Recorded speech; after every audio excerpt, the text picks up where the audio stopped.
part 3 of the series, where we're going to discuss about how the Indian-US and trade negotiations are continuing and what are the reasons why it is currently in a halt. So let me take you back in April 2025. After the announcement of the Liberation Day tariffs, President Trump had announced a 90-day pause. And during this pause, he aimed to achieve multiple trade deals and negotiations with multiple countries.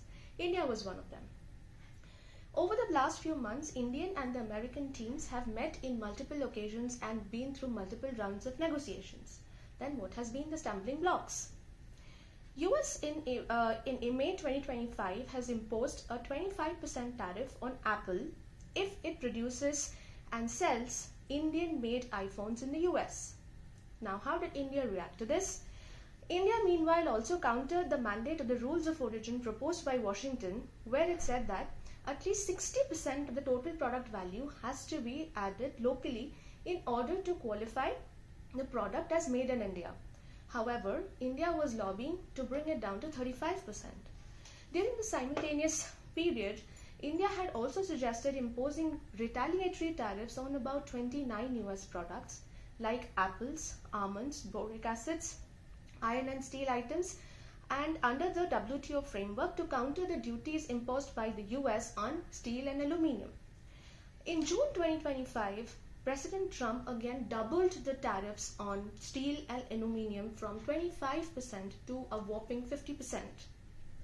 So now what happens to this trade deal? The trade negotiations were still going fine and we were planning to sign the first trade deal before July 2025, July 8th of 2025 precisely, when the 90-day pause was going to be over. However, as we all know, that did not happen. Why? Because India wanted negotiations and concessions in textiles, jewels, gems and jewelry, leather goods, garments, textiles, shrimps, etc. And what are all these products? These products are basically produced in very labor-intensive industries. Now, where did US want concessions? US wanted concessions in EVs, automobiles, particularly EVs, wines, petrochemicals, dairy and agriculture. India was willing to give concessions on a lot of these sectors, except very strategically important sectors to us. For example, agriculture.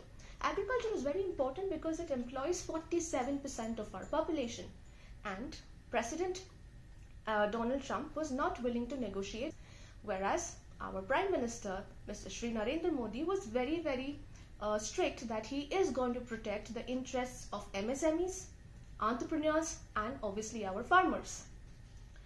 Even after all these stumbling blocks, we were still meeting on multiple occasions in order to continue with the trade deal, and we were hopeful to get a trade deal by 1st August 2025. However, the goalpost kept shifting from President Donald Trump's side. Now it is at complete halt. And why? The reason being that we continue to import energy and oil from Russia. And hence, US has planned to double tariffs on us from 25% to 50%. Now, are these tariffs even justified? Short answer, probably no. Why? I will give 4 reasons for it. First, China, Turkey and Hungary continue to import large Russian energy.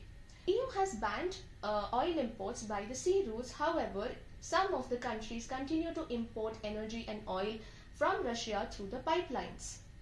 Second, when the Russia war had started in the 2022, many countries had, especially the EU, had diversified their oil imports away from Russia to traditional oil suppliers in the Gulf.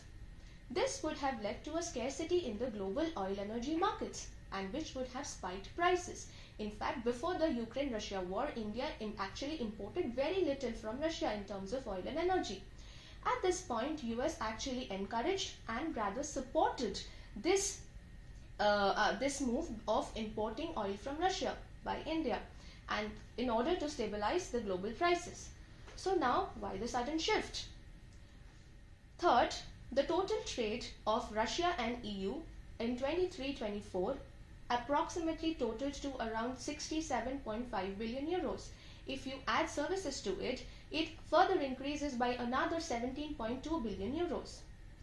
Lastly, US itself continues to import uranium hexafluoride for its nuclear industry, palladium for its EV industry, and fertilizers and chemicals.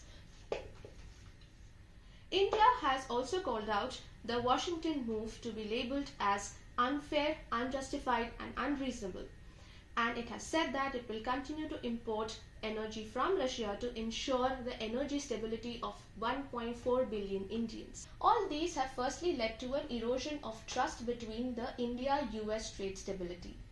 Second, it has increased the unpredictability of tariffs in the global geopolitical scenario. Third, it has undermined the China Plus One policy by hampering India's exports to the global economy.